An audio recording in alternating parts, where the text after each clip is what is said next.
Cuando Jesucristo vino a la tierra, nació, como lo anunciaron las Escrituras previamente, en Belén de Judea. Veamos la profecía del advenimiento de Cristo, del profeta Miqueas del Antiguo Testamento, que se lee en Miqueas capítulo 5 verso 2. Pero tú, oh Belén, Efrata, eres solo una pequeña aldea entre todo el pueblo de Judá. No obstante, en mi nombre, saldrá de ti, un gobernante para Israel, cuyos orígenes vienen desde la eternidad. Vemos que no se trataba de un hombre común y corriente, sino como dice la profecía, que sus orígenes vienen desde la eternidad, lo que indica su carácter divino. Todas las profecías, del nacimiento, la obra, la muerte y la resurrección de Jesús, ya están cumplidas. El nacimiento virginal fue profetizado en Isaías 7:14. Los sufrimientos que tendría para pagar por nuestros pecados, y para darnos la redención y la sanidad, podemos verla en Isaías 53. En Zacarías 9 verso 9, vemos cumplida la entrada triunfal. También se cumplió la profecía del Salmo 22, que describe un sufrimiento profundo, incluyendo la crucifixión. Jesús citó parte de este salmo en la cruz. También en Isaías 9:6, que describe al futuro Mesías como un niño nacido para gobernar, y como un príncipe de paz, cuyo gobierno no tendrá fin. Y en este último versículo, vemos la primera referencia futura, a un gobierno eterno por parte de Jesucristo sobre la humanidad, y todo lo creado. Entonces comprobamos que todo esto, ya fue cumplido. El advenimiento del Hijo de Dios al mundo, la predicación de su mensaje eterno, con abundantes señales milagrosas registradas en los Evangelios, y luego, la obra redentora de la cruz, donde murió por nuestros pecados. En varias ocasiones, recalcó a sus discípulos que resucitaría. Veamos una de ellas en Lucas 9 verso 22. El Hijo del Hombre debe sufrir mucho y ser rechazado por los ancianos, los jefes de los sacerdotes y los maestros de la ley, debe ser ejecutado y resucitar al tercer día. Maravillosamente al tercer día resucitó, y apareció sobrenaturalmente a sus discípulos. Estuvo con ellos 40 días, donde compartieron juntos, y continuó sus enseñanzas, fortaleció a sus discípulos, y los comisionó a continuar con las predicaciones del Evangelio, con señales milagrosas, sanando a los enfermos y echando fuera demonios en su nombre. En esos 40 días, luego de resucitar, Jesús tenía un cuerpo glorificado y eterno, que ya no está sujeto a las leyes naturales como el resto de las personas. Este es un punto clave para comprender cómo será el arrebatamiento y cómo será nuestro cuerpo cuando regresemos a la tierra junto con Jesús al final de la tribulación. El tipo de cuerpo que tendremos lo podemos ver en el relato de Lucas 24 del verso 36 al 49. Este suceso sobrenatural sucedió mientras los discípulos estaban hablando encerrados en una habitación. Mientras ellos aún hablaban de estas cosas, Jesús se puso en medio de ellos, y les dijo, «Paz a vosotros». Entonces, espantados y atemorizados, pensaban que veían espíritu. Pero Él les dijo, «¿Por qué estáis turbados, y vienen a vuestro corazón estos pensamientos? Mirad mis manos y mis pies, que yo mismo soy, palpad, y ved, porque un espíritu no tiene carne ni huesos, como veis que yo tengo». Y diciendo esto, les mostró las manos y los pies. Y como todavía ellos, de gozo, no lo creían, y estaban maravillados, les dijo, ¿tenéis aquí algo de comer? Entonces le dieron parte de un pez asado, y un panal de miel. Y él lo tomó, y comió delante de ellos. El cuerpo que Jesús tenía, no era nuestro cuerpo espiritual o nuestra alma, como muchos podrían pensar, tampoco era nuestro cuerpo natural, como el que tenemos ahora. Este será un cuerpo glorificado, santificado y transformado por el poder regenerador de Dios. Jesús mostró que podía tener un estado físico palpable, y a su vez, pudo entrar en esa habitación por medio de una traslación sobrenatural. Incluso permitió que lo palparan para comprobar que no era un espíritu, y para reafirmar esta revelación, comió con ellos.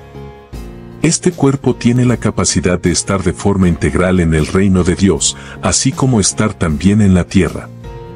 También les dijo que esperaran la promesa del Espíritu Santo que vendría sobre ellos. Luego de esto, los sacó fuera, hasta Betania, y alzando sus manos, los bendijo.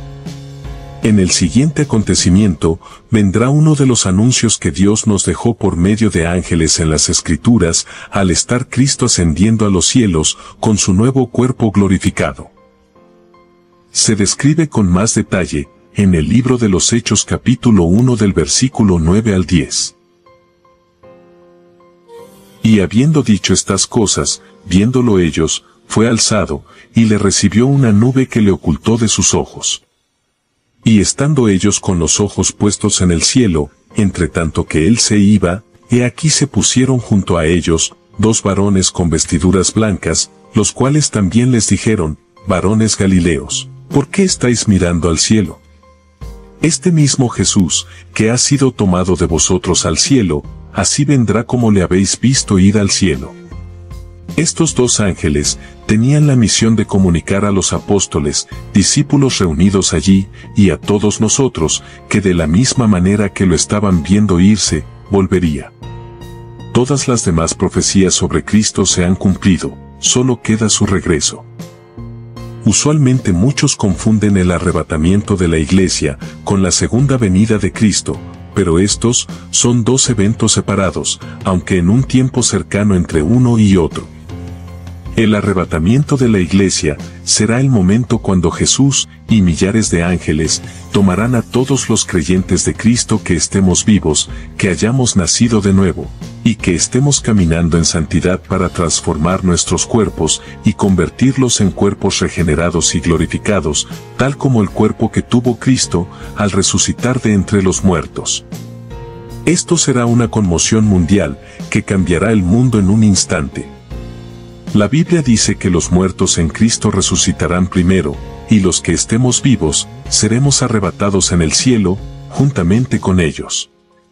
Es decir, en algún momento, antes de que comiencen los años de la gran tribulación, que atravesará el mundo entero, Jesús vendrá en las nubes y tomará a los suyos. Porque los más severos juicios que vendrán para el mundo incrédulo y perverso, no están planeados para su iglesia, sino para aquellos que caminan y viven en contra de la voluntad de Dios. Veamos cómo lo dice la Biblia.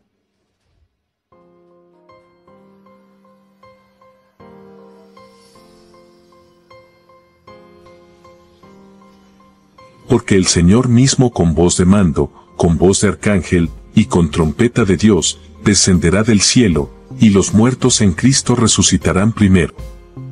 Luego nosotros los que vivimos, los que hayamos quedado, seremos arrebatados juntamente con ellos en las nubes, para recibir al Señor en el aire, y así estaremos siempre con el Señor.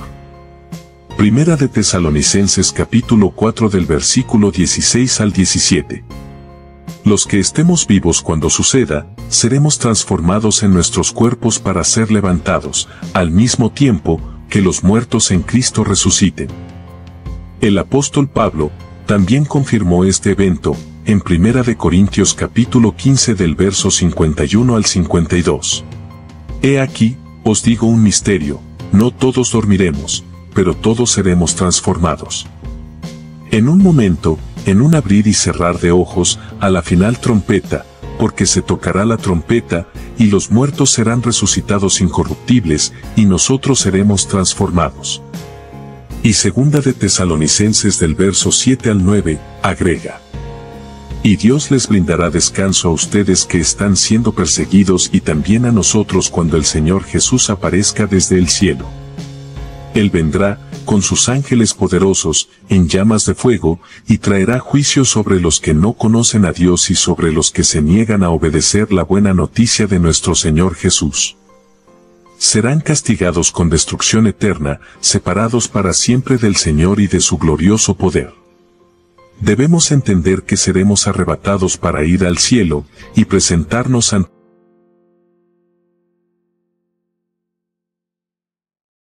misterio, no todos dormiremos, pero todos seremos transformados.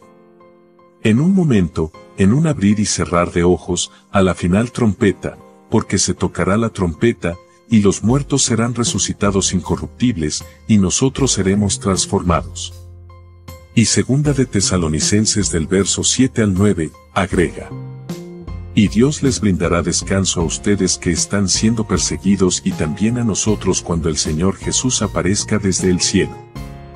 Él vendrá, con sus ángeles poderosos, en llamas de fuego, y traerá juicio sobre los que no conocen a Dios y sobre los que se niegan a obedecer la buena noticia de nuestro Señor Jesús. Serán castigados con destrucción eterna, separados para siempre del Señor y de su glorioso poder. Debemos entender que seremos arrebatados para ir al cielo, y presentarnos ante el tribunal de Cristo, para un juicio de recompensa, no para condenación, sino para determinar cuál será la recompensa de cada una de nuestras obras como creyentes. Luego del tribunal de Cristo, tendremos las bodas del Cordero, que es cuando Cristo se une a su novia, la iglesia santificada, sin mancha ni contaminación. Una vez concluido el tribunal de Cristo y las bodas del Cordero, la tierra estará experimentando el juicio de Dios descritos en los sellos del Apocalipsis. Al terminar este tiempo, el Señor volverá para defender a Israel, que para ese tiempo ya se habrán arrepentido de rechazar a Jesucristo, y lo aceptarán como el verdadero Mesías. En ese momento se produce la guerra del Armagedón, y es ahí, cuando Jesús desciende en su segunda venida a la tierra, volviendo desde las nubes como los ángeles habían anunciado. Regresará con poder y gran gloria para terminar con sus enemigos, quienes querrán destruir a Israel. Y nosotros vendremos y venceremos, juntamente con él, para que sea establecido su reino por 1000 años, antes del juicio final. Veamos cómo se describe la segunda venida de Cristo, en Apocalipsis 19 del verso 11 al 16. Vi el cielo abierto, y apareció un caballo blanco. El que lo monta se llama Fiel y Verdadero. Con justicia juzga y hace la guerra.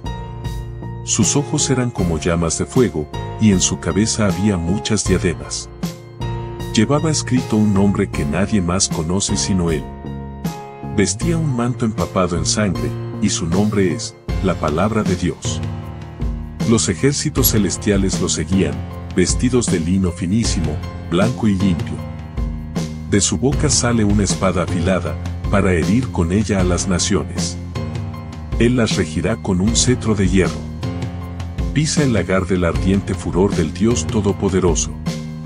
En su manto y en su muslo lleva escrito este nombre, Rey de Reyes y Señor de Señores. Por eso, mis amados hermanos, todo lo que está sucediendo, está mostrando que cada cosa toma su lugar en el mapa profético y lo que está escrito se cumplirá. Pronto veremos a Jesús cara a cara, y lo adoraremos y seremos levantados.